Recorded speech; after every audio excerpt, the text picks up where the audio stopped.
¿cómo andan? ¿Qué dicen? Otra edición más de este Aciertos y Errores, la segunda del año. Ya tuvimos la primera la vez pasada con un resumen de lo que habíamos trabajado durante las vacaciones. Ahora ya nos vamos a meter más de lleno.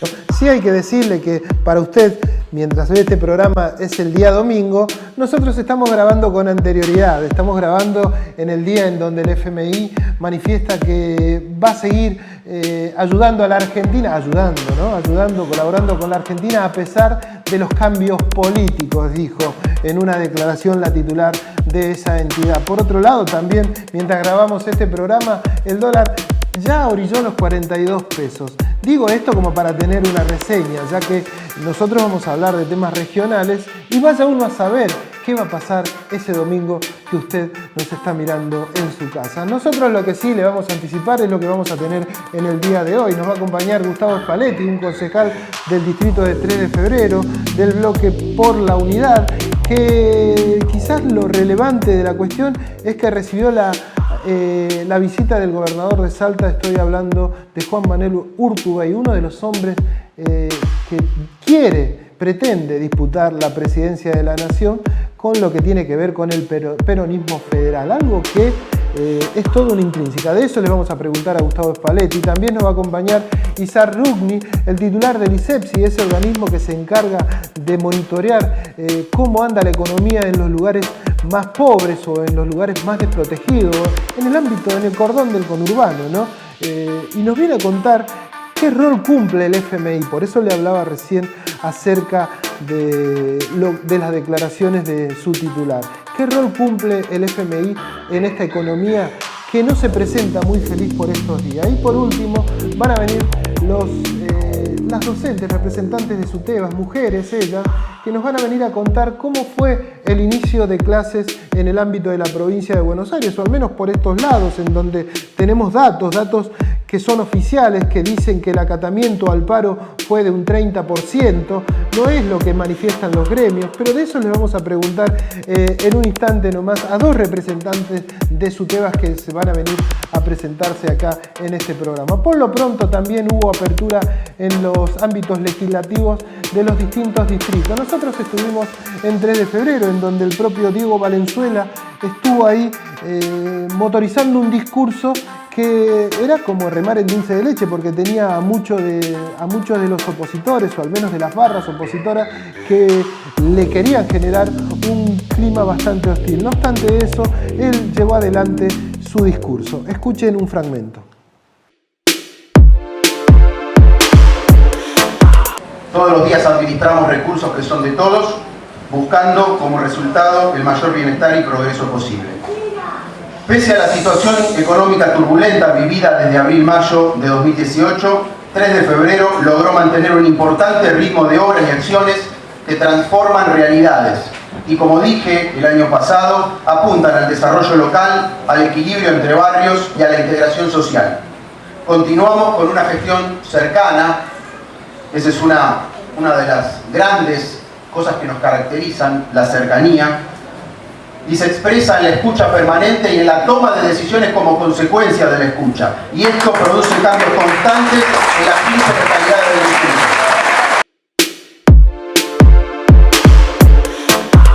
Un dato para tener en cuenta, lo que le manifestábamos recién, quizás, no sé si se nota mucho, pero sí uno lo notaba. Había mucha gente que con intenciones de ir quizás a criticar desde la tribuna las palabras del propio intendente, cosa que no sucedió en San Martín, ¿no es cierto?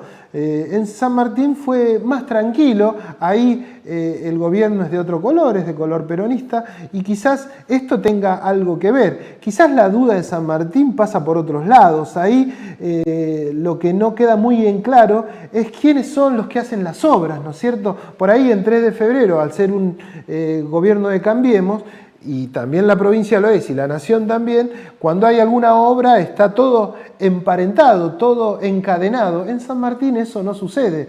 Hay túneles, hay obras, vas a saber quién las quién es el organismo que representa. En la Ruta 8 se supone que es el gobierno de la nación. Lo cierto es que quizás lo que en un lado falta, en otro lado sobra, y viceversa. Estuvimos también en San Martín y esto decía Gabriel Catopodis. Después de Gabriel Catopodis nos metemos de lleno en el programa del día de hoy. Nuestra primera decisión fue llegar con servicios básicos, con el asfalto, con el alumbrado, con el agua y con la cloaca. Nadie imagina que esas intervenciones son de escala municipal. Es el municipio, es el Estado municipal el que lidera la agenda, el que marca las prioridades y el que desde hace 7 años está golpeando y haciendo las gestiones ante nación y provincia para que se entienda la magnitud, la complejidad y el desafío estratégico que tiene incorporar esos asentamientos a la vida social y urbana de nuestra ciudad. Estamos en ese camino, iniciamos ese segundo paso, ese segundo reto, que era ponerle a cada uno de esos barrios el equipamiento que desde hace 40, 50, 80 años ya tenían el resto de los barrios de San Martín. Jardines municipales, centros de salud, natatorios, espacios públicos. Y creemos que tenemos que iniciar una tercera etapa de transformación de toda esta área y que tiene que ver centralmente con llegar a cada familia y transformar y mejorar cada vivienda.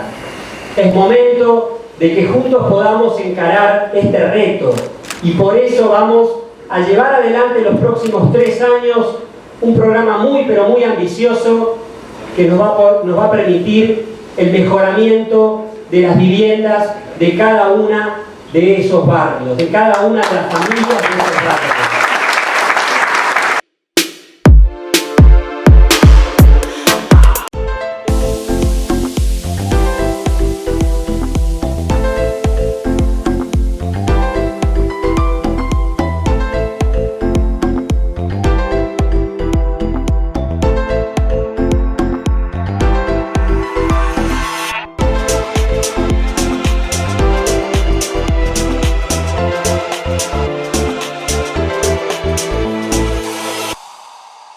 El gobierno de Morón cuenta con más de 360 cámaras de seguridad equipadas con tecnología de última generación, resolución Full HD, zoom, visión nocturna de infrarrojo, conectividad por fibra óptica y lectura de patentes en las áreas centrales y principales arterias de todos los barrios, todas conectadas a nuestro centro de operaciones y monitoreo para que circules más seguro por las calles de Morón. Trabajamos por tu seguridad. Morón Gobierno.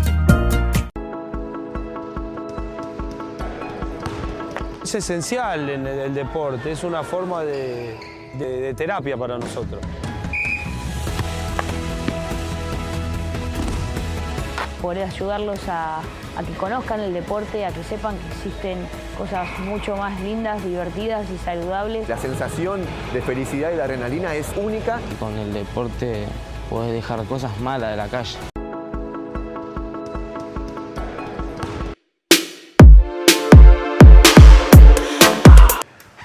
Lo cierto es que más allá de esos discursos en los ámbitos legislativos locales, también hay toda una cuestión política, usted lo puede ver, o sea, son dos miradas distintas, ¿no? Un consejo deliberante de color de Cambiemos, en donde un intendente estuvo, se sintió bastante hostil por las distintas barras, y también un consejo deliberante de un color opositor al de Cambiemos, más precisamente del ámbito justicialista, en donde usted veía a las claras también un extracto del discurso de los intendentes.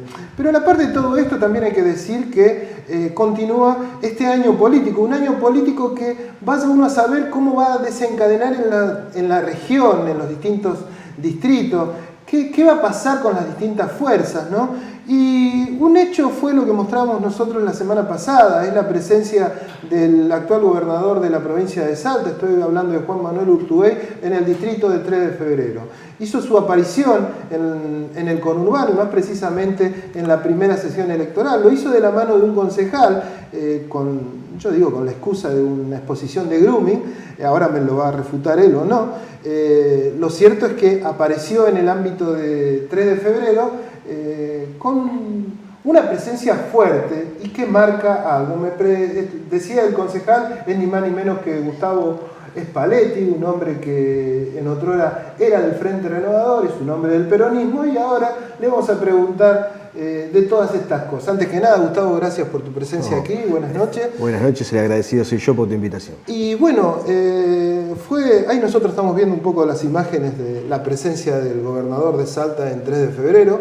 ¿Qué implica un hombre como Urtubey en un ámbito como 3 de febrero, ¿no? Y con el acompañamiento que él hizo a estas jornadas que vos hiciste de grooming, ¿no? Bueno, ante todo es una satisfacción, pues con Juan Manuel venimos conversando hace un tiempo, delineando y trabajando y tirando miradas comunes sobre políticas públicas. Entre ellas el grooming, el acoso sexual de nuestros menores por internet, es una de las problemáticas que el arco que también lo acompaña a Juan Manuel en el Senado lo impulsó.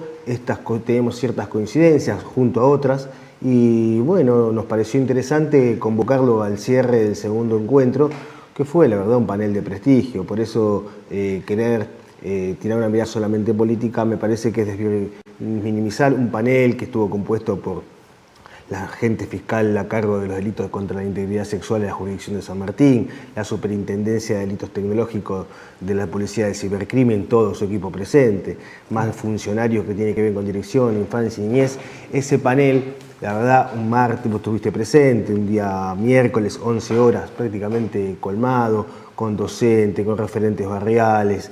La verdad que la comunidad presente nos dio una satisfacción su cierre. A ver, yo no estoy poniendo en un segundo plano, bueno, no estoy diciendo que el grooming no tenga la relevancia que realmente tiene, sino lo que me parece, y quizás acá coincidamos, es que en un año político, la presencia de un hombre como Juan Manuel Urtubey, en donde indefectiblemente está enrolado en un sector del peronismo que, digamos, no coincide con el otro sector del peronismo que quizás sea el kirchnerismo, creo que el grooming pasa como a un sector secundario y se habla más de lo político. Por eso digo, no estoy desmereciendo la jornada, ¿no? Lo comprendí. Pero me parece que la presencia de un hombre de las características de Urtubey indefectiblemente hace hablar de política, y más aún, más allá de que estuvo ahí en ese lugar, cuando posterior a eso tuvo una reunión con el propio intendente de 3 de febrero, con Diego Valenzuela, ¿no? La reunión con el intendente municipal es una reunión que obedece netamente protocolar. La visita de un gobernador es un hecho histórico al municipio de 3 de febrero. Jamás visitó un gobernador que no fuese de la provincia de Buenos Aires, nuestro municipio, y por supuesto su anfitrión, en tanto y en cuanto así elegido por la gente, me parece un dato protocolar. Cuando vino de la Sota no era de gobernador de Córdoba, también vino de la Sota hace... Según los datos que yo te tenemos, por quienes tienen más memoria que yo... No, yo lo que no me acuerdo es si era gobernador en ese momento, Es que no es así. Pero lo puntual es establecer, primero ante todo sí que hay una correspondencia de simpatía en cuanto que tiene que ver con mi posición ideológica y política, que tiene que ver con lo que vos lo señalaste. Yo en el 2015 entré por el espacio, un espacio que uno militaba la idea de no ser funcional a esto que describías al comienzo, cuando decías cómo había sido un poco la sesión, con gritos de un lado y gritos del otro, y que para mí no es más que una performance, ¿no? Para mí es lo más parecido a Bailando por un Sueño. ¿Sí? Sí, es una performance donde los dos sectores, por supuesto, que lejos de ser contradictorios, se complementan. Son espacios donde para mí, entre sector... ¿Vos crees que está hecho a propósito eso de que hostil... eso es, se necesitan, son dos... Gritan al intendente... Son dos caras de una misma moneda. Entre un espacio y otro no hay una ancha avenida. Yo tenía algunas diferencias con Sergio en su momento, era porque para mí no existía una ancha avenida del medio. Lo único que hay es un negocio. ¿Está? Un negocio, vos decís. El negocio en términos políticos, en términos donde se reparte prácticamente el electorado, donde se necesita. Vos lo que y se manifestás es complementa. que el kirchnerismo y Cambiemos no hay. Ninguna. No hay diferencias. Ninguna. Ni siquiera en términos ideológicos. A ver, ¿cuál es la diferencia? Uno se financia con Estados Unidos, otro se financiaba con Venezuela. Digo, la única diferencia que plantean es si el déficit fiscal es financiado o emitimos o vamos a un ajuste. Digo, ¿cuál es la diferencia? Porque, bueno, pero en este escenario, digamos, está bien, a ver, pongamos que yo coincida con vos en función de lo que vos manifestás, tanto de Cambiemos como del kirchnerismo. Urtubey, digamos, ha sido un hombre, en este caso, para llamarlo, porque sería la diferencia en este escenario, ha sido un hombre que ha coincidido con las políticas tanto del kirchnerismo como también las del actual gobierno. Precisamente es una de las cuestiones que más simpatía me genera, porque tenemos un perfil propositivo, no estamos en el perfil de la denuncia. Hoy tenemos, por ejemplo, a nivel nacional, y repetido en nuestro distrito, un perfil de una ventanilla de denuncia permanente, donde el vecino, angustiado, con justa, pero más que justa razón, replica en sus representantes otra angustia. O sea, lo que no recoge es una ventanilla propositiva. A ver, Quique, está agotado el sistema político. La clase política no tiene más capacidad, así como está, de dar respuestas a nuestra comunidad. No nos cree absolutamente nadie. Digo, lo que nosotros debemos ponernos la responsabilidad, cómo entre todos encontramos políticas de consenso. El grooming fue una, por ejemplo. Pero quiero decir, ¿de qué manera podemos el arco político generar políticas públicas a largo plazo? La gente está agotada de que los políticos solamente repliquen en sus redes sociales o en sus discursos la misma queja que el vecino tiene en sus calles. Eso no le soluciona el problema. Lo que necesitan es de qué manera nosotros somos capaces de recoger esa queja y transformarla en propuestas concretas. Lo cierto es que vos tenés un escenario hoy por hoy bastante complejo, digamos. Que esto, si bien discursivamente es cierto lo que manifestás, también la realidad implica una situación bastante compleja para el ciudadano común. Correcto. Digamos, ¿no es cierto? ¿Cuál es la solución a todo esto? Porque si evidentemente, como vos manifestás, tanto el kirchnerismo como Cambiemos son lo mismo, la opción de la tercer pata o de la avenida del medio, como decía en su momento Massa, no pareciera adentrar en la sociedad, o sea, como que la sociedad no lo entiende, no comprende, o al menos ese ofrecimiento no es tan tentador. A ver, hay una demanda clara de un tercio de la sociedad, quizás no está capitalizado como sí está el otro tercio, ¿no? Pues sabemos que en Cambiemos está capitalizado por Macri y en el otro tercio está mayoritariamente capitalizado por Cristina. Pero hay un tercio de la sociedad que está agotado de esto, que sabe perfectamente que esto simplemente es una sociedad política que nada, o una sociedad electoral que nada le reivindica al país ni le trae ninguna solución a sus problemas. Ahora, a esa demanda había que darle alguna respuesta. Yo milito esa idea, más allá de los nombres. Lo milité en el 2015, cuando junto con Sergio Massa y con Josué Manuel de la Sota se buscó una alternativa diferente a esta grieta, y hoy ese espacio entra a un espacio aún mayor que está contenido con gobernadores. Desde mi punto de vista, me parece que José Manuel Urtubey representa esa invitación a un debate fraternal, porque los demás ya están los candidatos. Acá invita a un debate, un debate fraternal, generoso de cara a la sociedad, y también el país federal que nosotros reivindicamos. En ese marco no funcionó en principio esta reunión de gobernadores, que el año pasado se hicieron una convocatoria y pareciera que eso flaqueó demasiado y no continuó a lo largo del tiempo. Hoy pareciera que el tercero en disputa es ni más ni menos que el ex ministro de Economía, estoy hablando de Labaña, ¿no es cierto? De hecho, también en términos de exponer y demostrarlo, el propio Urtubey en la última elección no le fue del todo bien en su lugar de origen. Te repito, fue una elección legislativa. Lo que repito es, yo no milito nombres, milito ideas. Esta es la idea por la cual yo milité en el 2015 y por la cual entré al Consejo Deliberante, y es la misma idea por la cual sigo militando. Por lo mismo que digo antes que me decías de grooming, la política. la coincidencia de las ideas, la coincidencia de la vocación de tener miradas a largo plazo, la vocación de ser propositivo, de no caer simplemente en la denuncia, de caer, esa mirada, si después termina en una consecuencia electoral, que vayamos de la mano en términos electorales, fue una consecuencia de, pero no fue la causa de. ¿Crees que se va a llegar a eso? Vuelvo a repetir, voy a militar y voy a poner mis mejores esfuerzos para que esta mirada de esa sociedad que reclama basta de esta retroalimentación electoral que ya es piedra libre para muchos, pero que le sirve electoralmente a Cambiemos y a un espacio que no nos puede ofrecer, que todo lo mejor que podemos soñar es este presente angustiante o el pasado que nos dejó 30% de pobreza. En lo personal, digamos, vos, o sea, ¿por qué te fuiste del Frente Renovador? ¿Por todo esto que manifestás? No, yo no. A ver, el Frente Renovador se incluyó en un espacio mucho más grande que es Alternativa Federal. Hoy hay sectores como gobernadores, y entre ellos Juan Manuel Urtubey, que forman parte que antes no estaban. Bueno, me parece que dentro de ese espacio que se ha integrado, Juan Manuel Urtubey es por su responsabilidad. ¿Coincidís más con Urtubey que con Massa, por ejemplo? Pero ha sido 3 veces gobernador. Me parece que hay que pasar algunos pasos donde no lo digo yo, la sociedad se lo ha dicho a Sergio Massa. Y en ese sentido me parece que donde estaba se integró un espacio más amplio. En ese espacio más amplio se encuentra José Manuel Urtubey. ¿Estuviste también en este transitar algún acercamiento con no me sale el ex gobernador de la provincia de Buenos Aires, se me fue el nombre ahora, iba a decir de la Sota, pero no es de la Sota. Bueno, lo concreto que estaba en el Frente Renovador también, que se fue del Frente Renovador. ¿Tuviste algún acercamiento con el ex gobernador de la provincia de Buenos Felipe Aires? Solá. Con Felipe Solá. Bajo ningún punto de vista. No, bajo ningún punto de vista. ¿No? No, con Felipe Solá no tuve ni tengo ninguna relación bajo ningún punto de vista. Lo que sí tenía es una relación de afecto con el compañero Facundo Moyano. Facundo Moyano decidió redireccionarse hacia ahí.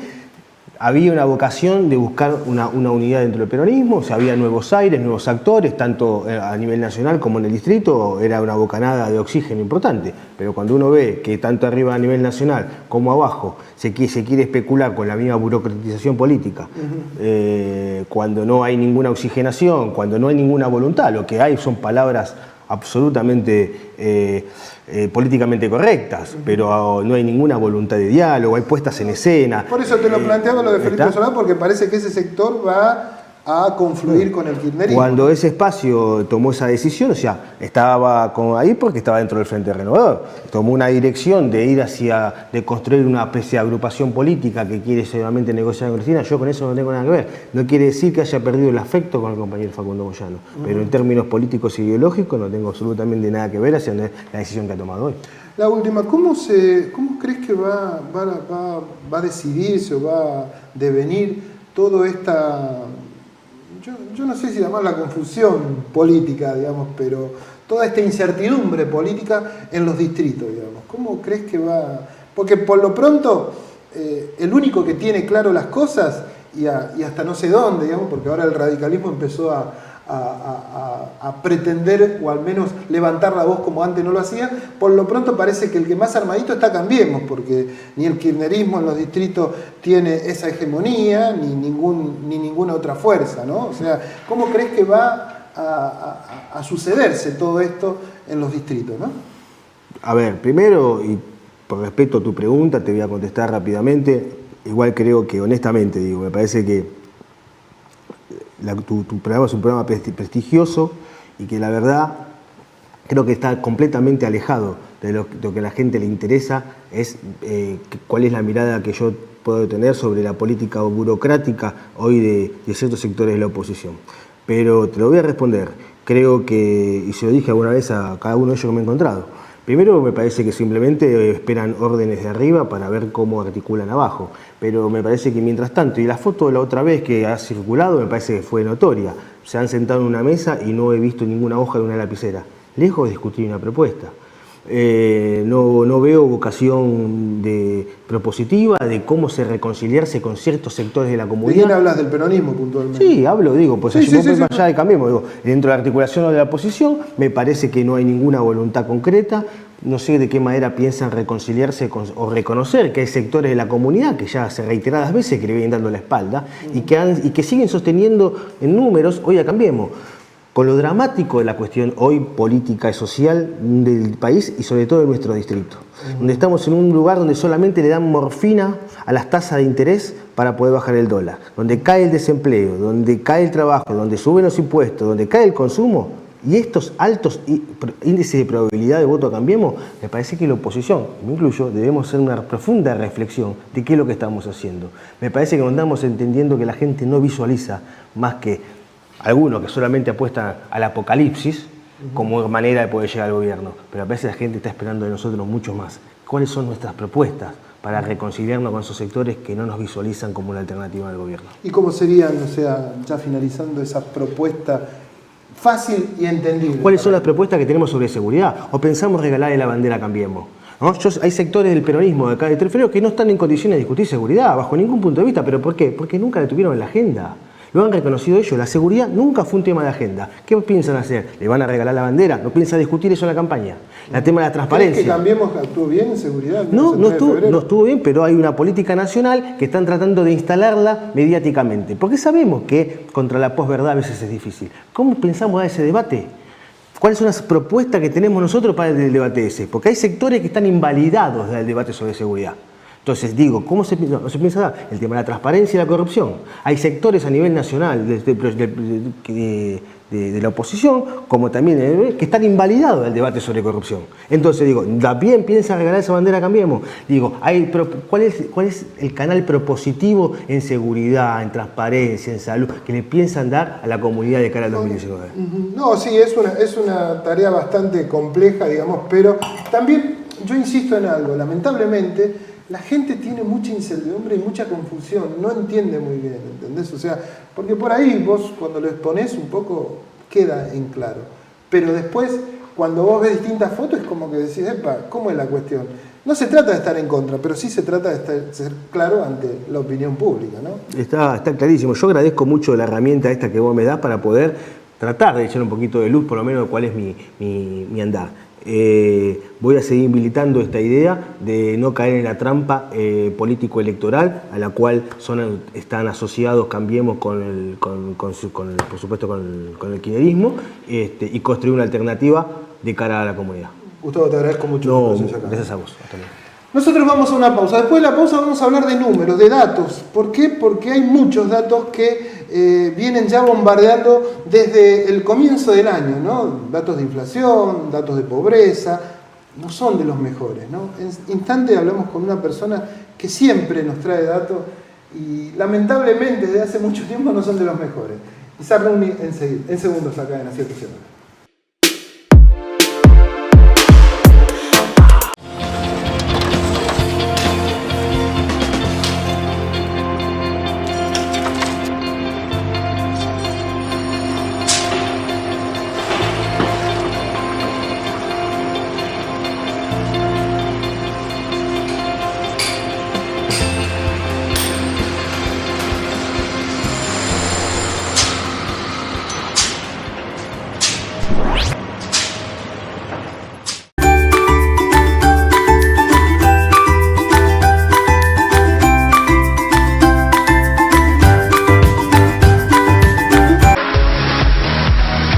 Si usted tiene un problema jurídico, no lo dude.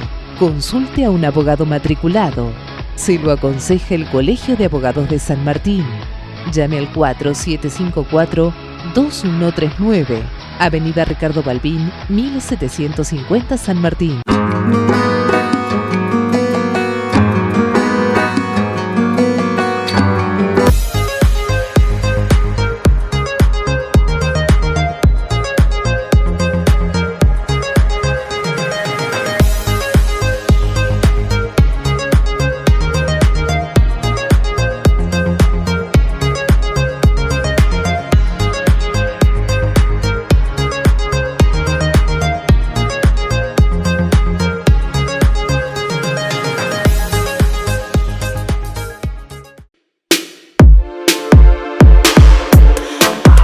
Lo dijimos antes de la pausa, me acompaña Isaac Dugni, el hombre del ISEPSI.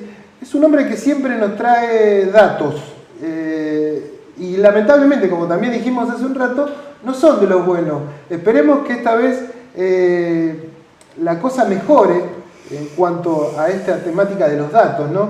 Pero yo me pongo a leer algo de lo que él escribe, que lo escribió ayer o antes de ayer, el programa del FMI, un modelo de industria extractiva y producción primaria con baja demanda de empleo, se titula la nota.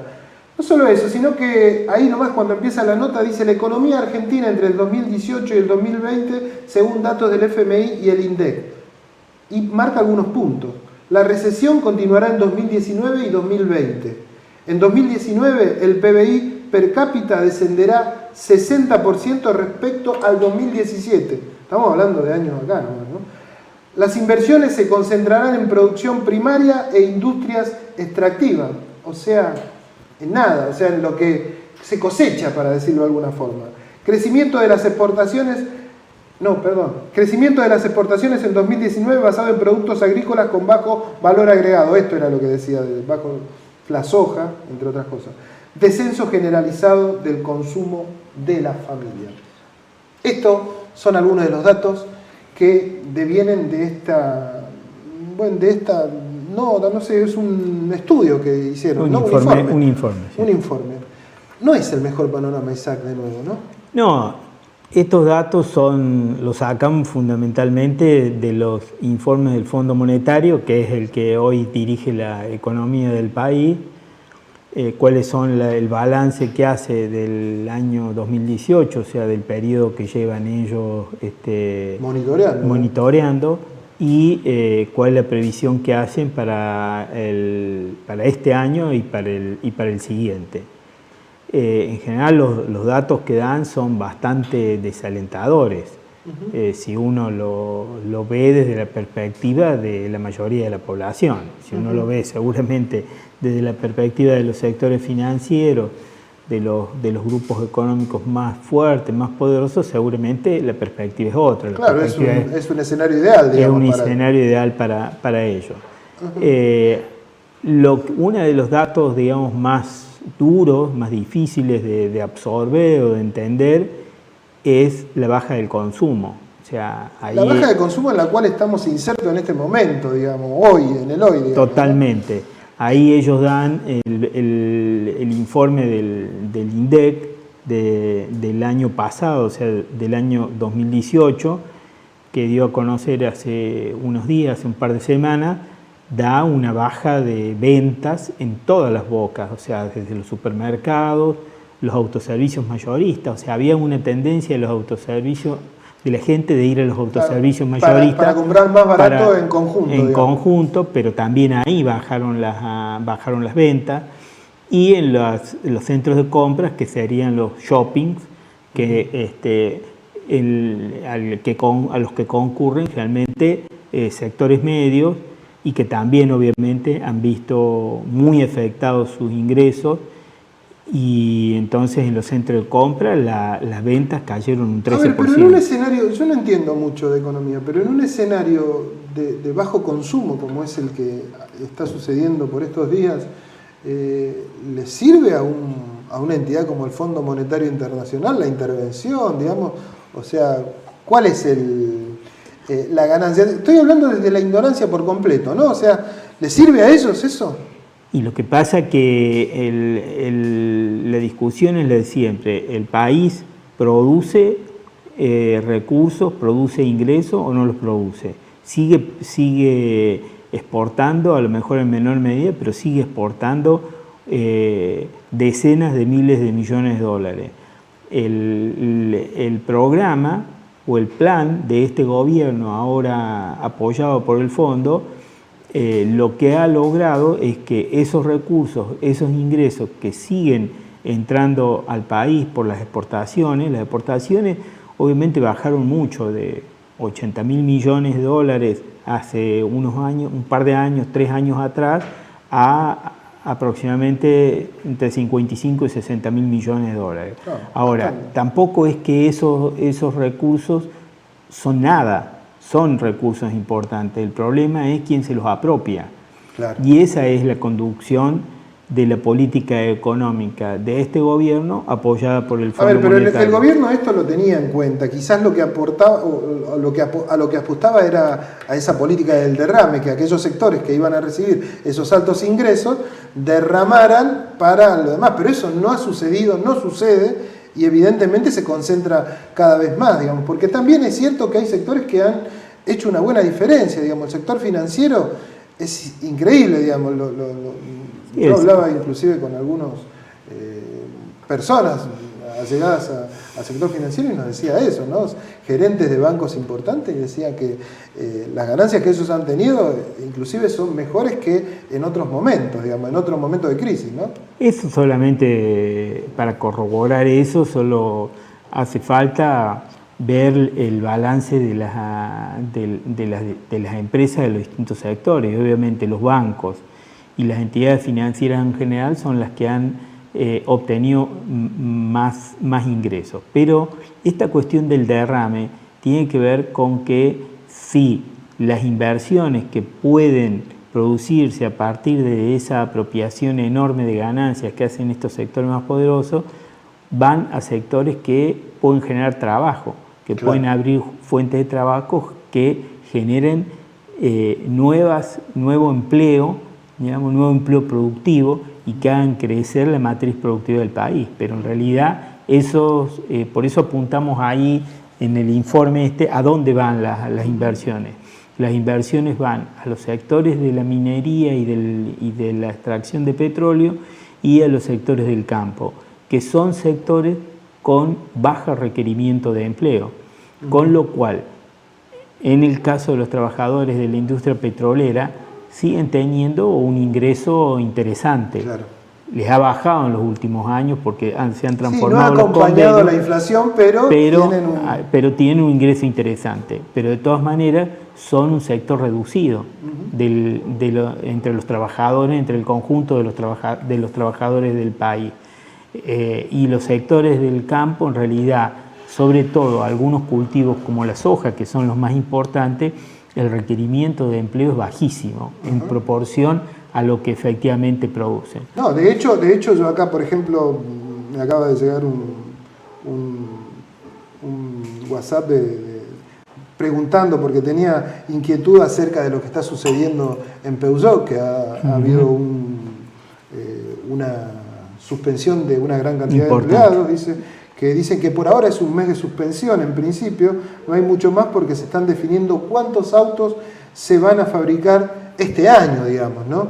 Porque tenían planificado 50.000 y hoy están en 17.000 autos nada más, digamos. O sea, que eso habla a las claras un poco de lo que están manifestando, ¿no es cierto? Que es el sector, digamos, que sufre las consecuencias de todo este modelo, ¿no? Claro, lo que pasa es que si vos observas esta baja en las ventas de los centros de compras, de los shopping, es una franja de la población que concurre a esos centros de compra que tiene un nivel adquisitivo medio. Ha bajado mucho sus ingresos y ese sector probablemente es el que tiene más posibilidad de consumir autos, claro, de comprar el auto, de cambiar el auto cada tantos años. Y obviamente toda esta reducción de ingresos que han sufrido lo lleva a postergar esa posibilidad y entonces eso repercute en la cantidad de unidades que se puedan vender. Y mostraba el caso de Peugeot como una muestra, nada más, valga la redundancia, claro. Porque de ahí dependen un montón de otras pequeñas industrias, digamos, pymes, digamos, que también están pasando por una situación compleja. Miraba mientras tanto también el informe que ustedes hacen de manera mensual, digamos, aumentó la canasta de alimentos en el primer bimestre del 2019. En diciembre del 2018 la canasta, de alimentos rondaban los 9.781 pesos con 62 y en febrero esa misma canasta ya rondaba los 10.649,20 con un aumento de un 8,75%. Y después hay un detallado de las cosas que consume la gente, la carne, la verdura, digamos, la carne ha aumentado alrededor del 20% de diciembre del 2018 a febrero del 2019. ya es un escándalo. elemento suntuoso, digamos. Es un escándalo. Lo de la carne. Se ha bajado el consumo de carne, está en los niveles históricos más bajos de las últimas décadas. Porque hay siempre un cálculo permanente de las entidades del campo de cuánto es lo que se consume de carne por habitante, y está en un nivel muchísimo más bajo que las últimas décadas. ¿Y esto tiene que ver, digamos, o sea, se consume menos pero se exporta más? Sí. Claro, lo que hay de por eso mismo es que se va tan caro. Hay una suba de las exportaciones y un equilibrio del precio internacional con los precios locales, lo cual lleva, si no hay ninguna retención, no hay ninguna barrera protectora del producto para la canasta de la familia, se equilibra el precio con el precio internacional, y entonces en la carnicería del barrio estamos pagando al mismo precio que vende el exportador al exterior. El resguardo que toman algunos gobiernos con el tema de las retenciones es ni más ni menos de proteger a sus economías, ¿no es cierto? En algunos casos, de hecho, hasta el propio Estados Unidos lo hace, digamos, ¿no? Claro, tiene un doble carácter. Primero, apropiarse de una parte de la renta extraordinaria que tienen los exportadores, sobre todo cuando los precios internacionales van variando para arriba.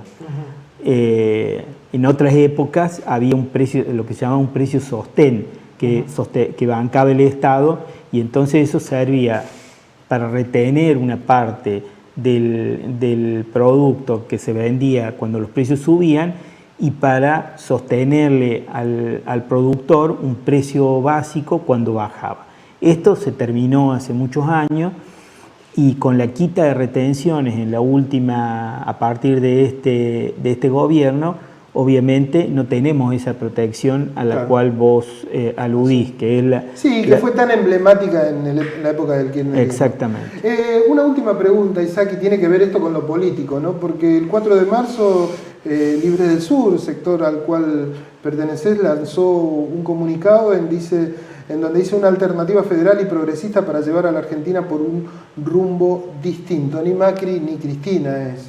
¿Es factible en el hoy por hoy un escenario sin Macri ni Cristina, digamos, a futuro?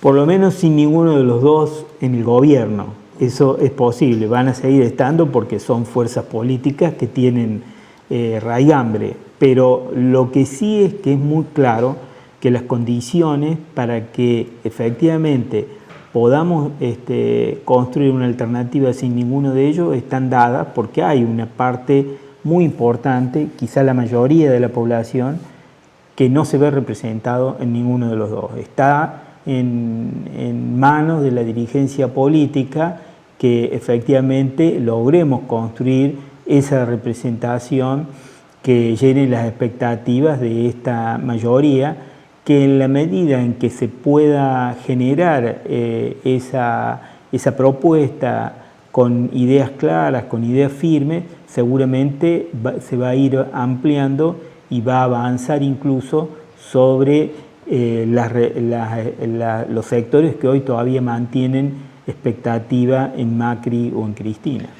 Bueno, ojalá esta iniciativa política, digamos, que tiene referenciada en amplios sectores del progresismo, tenga importancia y relevancia dentro del escenario político argentino. Es necesario, digamos, porque si no pareciera que siempre discutimos lo mismo, ¿no? Así es. Te agradezco mucho tu presencia acá, siempre es bienvenido los datos que nos das, y lamentablemente los datos no son de los mejores, pero bueno, nunca es triste la verdad, lo que no tiene es remedio, decía alguien por ahí, ¿no es cierto? Nosotros vamos a 3 de febrero porque estuvo la gobernadora de la provincia de Buenos Aires, dio comienzo al ciclo electivo, una estrategia que utilizó Cambiemos a lo largo de estas últimas semanas en función de sus figuras más importantes, de poner en relevancia todo lo que tiene que ver con el comienzo de clases con los chicos adentro. Hablaba de esta manera la gobernadora de la provincia de Buenos Aires, y después de su discurso vamos a adentrarnos con algunos representantes gremiales, también de los docentes.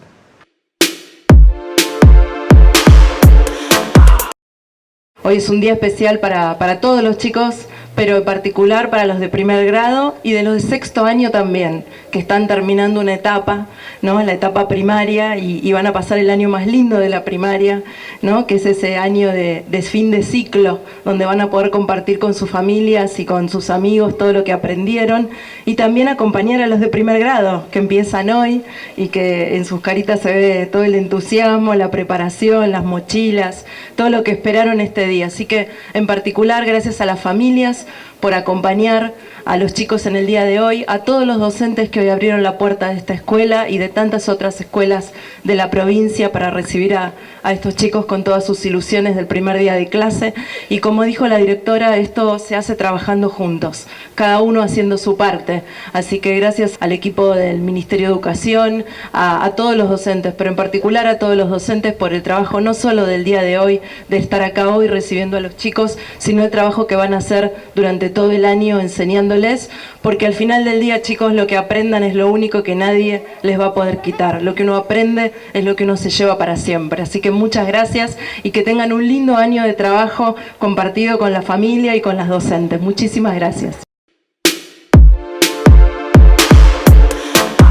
Bueno, ahí veíamos las palabras de la gobernadora de la provincia de Buenos Aires inaugurando un ciclo lectivo en el ámbito de el distrito de 3 de febrero, más precisamente en una escuela de la localidad de Villa Bosch. Hay algunos datos con respecto a esto.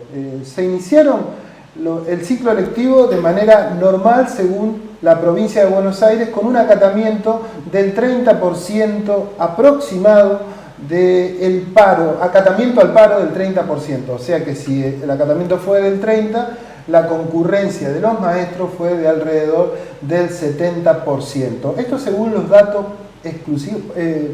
con exclusividad de la provincia de Buenos Aires. Me acompañan en este bloque Claudia Martínez Cuenca, que es profesora, también integrante de SUTEBA, y Verónica Luizaga, también profesora y también integrante de SUTEBA. La idea más que nada es que nos comenten, al menos cuál es la mirada que tienen ustedes, acerca de esto que tiene que ver con el comienzo del ciclo lectivo, que lamentablemente siempre es polémico, ¿no? Siempre hay distintas miradas, y lamentablemente digo porque no hay soluciones, y en verdad lo que uno quiere es que tendría que ser un tema primordial, el tema de la educación. Tal cual, ¿no? sí. A ver, vamos a empezar por Claudia, que la tenemos acá a la izquierda. Claudia, contame. Bueno, el acatamiento de acá del partido de San Martín fue bastante alto, justamente aparte del acatamiento que fue de un 80% acá en San Martín, también lamentablemente hubo escuelas que también estuvieron con problemas de riesgo de inicio, que no podían comenzar, que estaban estipulado la finalización de obras y la escuela no está en condiciones como para que pueda albergar el inicio de clase. Tampoco estaban en condiciones, y una de las cuestiones que estábamos reclamando son las escuelas dignas, que en este caso no han cumplido. No han cumplido. En la parte de edilicia faltan baños, están con baños químicos, faltas de agua. ¿Qué es lo que la lleva a no cumplir, digamos, a la provincia con estas medidas, o sea, al menos requisitos que ustedes piden, ¿no es cierto? Que no son requisitos extravagantes ni mucho menos, sino que tienen que ver con la seguridad del alumnado, en definitiva, ¿no? Y de los docentes, ¿no? Que ya tenemos un hecho trágico el año pasado. Y bueno, ¿no? Esa es la consecuencia de la desidia de la provincia de Buenos Aires, de la parte de infraestructura. Nos llevó a la pérdida de 2 compañeros. Por esa razón somos tan insistentes. Los reclamos están hechos en tiempo y forma, y la demora baja desde la provincia de Buenos Aires. O sea, ahí hay una sola consecuencia, que es la falta de interés y la falta de preocupación, porque si estaba la plata, estaban los obreros, estaba toda la parte designada a la tarea, ¿por qué empiezan una obra el 11 de febrero teniendo todo el receso? 11 de febrero empezaron. 11 de febrero empezaron en algunas escuelas. Bueno, quizás tenga que ver esto también con el tratamiento de las paritarias, ¿no, Verónica? Que también es algo que uno entiende que va a suceder, o al menos no va a estar tan sencillo después de un año como fue el 2018, con un casi 50% anual en todo lo que tiene que ver con la inflación. Recién dieron una conversación por paritarias en febrero, ¿no? Sí, a ver, la ley de paritarias dice que convoca el ministerio, o sea, el Estado. Nosotros hemos hecho presentaciones, incluso fuimos al Ministerio de Trabajo, presentamos cartas de documento para que nos convoquen ya en enero. O sea, nosotros tenemos ganas de conversar, de dialogar, como dice el gobierno, pero el gobierno no nos convoca. O sea, recién ahora en febrero nos convocó, perdiendo todo un mes que los chicos no están en las escuelas y perdiendo la oportunidad de poder sentar y dialogar y ponernos de acuerdo. O sea, eso es un tiempo muy valioso. Nosotros en enero estamos trabajando, si bien estamos tratando de descansar, cada uno en su ámbito, y sobre todo el Frente Gremial se convoca y pedimos las reuniones. A ver, el gobierno manifiesta que la oferta que le han hecho está bien, dicen ellos, y que inclusive hasta el propio ministro de Educación dijo que un docente con una jornada completa rondaría con un sueldo de 40.000 pesos. Creo que algo de eso dijo, ¿no? Ustedes lo habrán escuchado, bueno, no es un invento mío. Sí, un profesor con el máximo de antigüedad, o sea, teniendo 20 módulos, que es lo máximo que podemos tener, o sea, 2 cargos, está cobrando unos 24.000 pesos de bolsillo hoy. O sea, estamos hablando con el sueldo de diciembre de 2018. ¿Cuánto me decís que cobra? 24.000 pesos hoy. Ahora, vos tenés que entender también, y acá vamos a ¿cuál es la tarea del docente? Yo como profesora te puedo decir que teniendo 20 módulos, son 10 cursos diferentes, 300 chicos diferentes, 10 planificaciones diferentes, 10 diagnósticos diferentes, 10 preparaciones de clases diferentes, y ni hablar de la cantidad de escuelas por las que uno ronda. Yo no tengo 10 escuelas, pero tengo 6. O sea, mi vida transcurre entre 6 escuelas con 300 chicos casi. Claro. O sea, aparte, no es solo la tarea que vos estás frente al aula. O sea... Pero es real, yo lo que quiero saber, ¿es real que un maestro puede ganar eso? Yo te voy a aclarar una cosa. A lo que se refiere el ministro... Acá, perdona, antes de que sigas, ¿no? Sí. Dice, todo docente, esto lo sube Martín Culato, que es un hombre de Morón, referenciado en el gobierno de Cambiemos. Todo docente que se inicie cobrará a partir de 40.300 desde marzo por jornada completa, 8 horas. Cláusula gatillo todo el 2019 que equipara el porcentaje de inflación y 5% extra de reconocimiento del 18 a pagar en el último trimestre. No sé cuál es el último trimestre. No. Esto es lo que manifiesta. ¿Es así esto? No es así, porque no todas las escuelas, no todos los docentes tienen 8 horas. Son muy pocas las escuelas que tiene esta modalidad de las 8 horas, que son las escuelas primarias, y no los profesores. De hecho, Verónica te dice que cumple 20 horas semanales, que claro, es lo máximo que puede tener, y eso es lo que cobra. Y un docente que recién se inicia no tiene ese sueldo de 40.000 pesos. Porque para ganar eso tenés que trabajar los 3 turnos, 12 horas, no. A ver, de 8 horas. Ustedes como gremialistas, digamos, además de ser profesoras, ¿no? Sí. Porque eso hay que destacarlo, ¿atentan contra la educación con las medidas de fuerza que llevan adelante? No, al contrario. A ver, nosotros tenemos la premisa que queremos enseñar, nosotros queremos trabajar en paz, no nos gusta hacer paro. Es la medida de fuerza a la cual nos arrastra este gobierno. El año pasado tuvimos paros durante todo el año, pero porque la paritaria no se cerró y se cerró por decreto. O sea, ese es el tema. En cuanto a la escuela, queremos escuelas seguras. O sea, el ámbito para enseñar y aprender es una escuela segura. No podés estar con frío, con calor. En los primeros días de febrero que volvimos a las escuelas estuvimos con más de 40 grados de sensación térmica, sin ventiladores. Las compañeras maestras que estaban venían a decirnos, los chicos se me descomponen. O sea, ese no es el ámbito para enseñar tampoco. Aparte de la parte de la infraestructura, ¿no?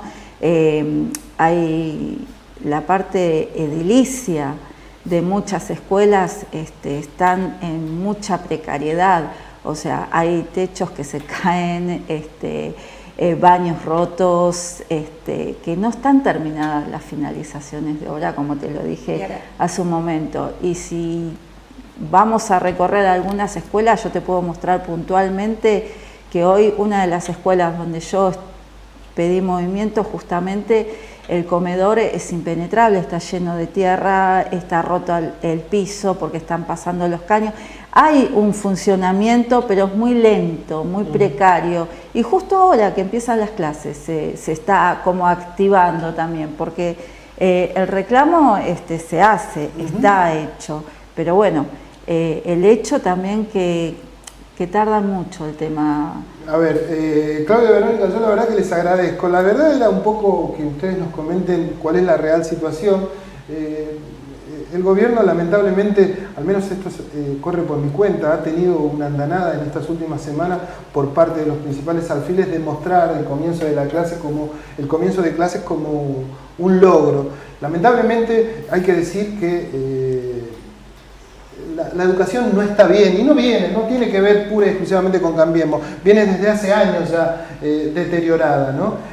Y lo cierto es que amerita que se haga algo, pero algo en serio, más allá de la disputa salarial o no, porque si hay algo que es cierto, que los chicos están ahí, también es cierto que la matrícula, en lo que tiene que ver, al menos con los conocimientos que uno quiere tener, ha crecido exponencialmente en lo que tiene que ver con la educación pública, cosa que no sucedía hasta hace poco tiempo, ¿no? Pero esto que quiero aclarar, que toda medida de fuerza que se toma se conversa dentro de las escuelas, se conversa con los compañeros, se conversa con los padres, con la comunidad entera, y se muestra a la escuela, a la comunidad entera, a esos padres, o sea que no es una medida solamente que tomamos los docentes, porque si nosotros permitimos dar clases en un ambiente que no está en condiciones, también la responsabilidad es nuestra. Tal cual. Sí, eso sin lugar a dudas. Muchas gracias. Y nada, no quería dejar pasar esto para hablar de la educación, ¿no? Y son mujeres también en lo que tiene que ver con una semana muy emblemática, ¿no? Tal cual. Se festeja, algunos dicen, el Día de la Mujer, o al menos se conmemora el Día de la Mujer. Se conmemora el Día de la Mujer, ¿no es cierto? Me gusta más. Así que muchas gracias y bueno, a disposición para lo que ustedes necesiten. Bueno, muchas gracias. Nosotros nos vamos, nos reencontramos la semana que viene con más aciertos y errores. Han sido muy amables por estar del otro lado. Esperemos que este programa haya servido de algo.